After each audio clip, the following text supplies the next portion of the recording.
Itong mga ito na buhay na where internet is already part of the norm. Therefore, what is the point? Alam mo bang you're losing a lot of money just because your business is not digital? Yes, whether you like it or not, we already live in the digital age. In fact, no, yung mga bagong mga pinapanganak nga ngayon since the generation Alpha, they're already considered digital natives. Hindi yan nila naabutan nor do they have an idea what it's like to live ng analog or manual.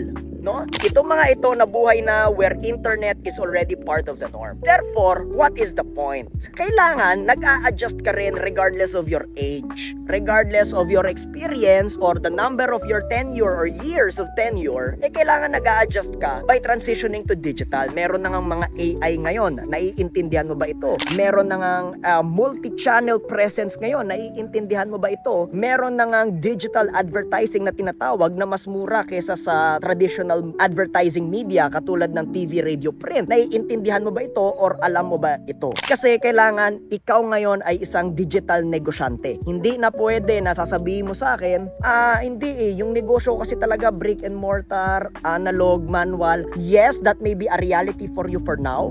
Pero, it will not sustain you for the next 3, 5, 10 years. Kailangan, transition ka na sa pagiging digital negosyante. Hindi mo kailangan magpalit ng negosyo. Kailangan mo lang mag-transition. This is a reminder to all of you that are business owners so that you can have more time, you can have more efficiency, and you can have more productivity so your business can run while still playing golf.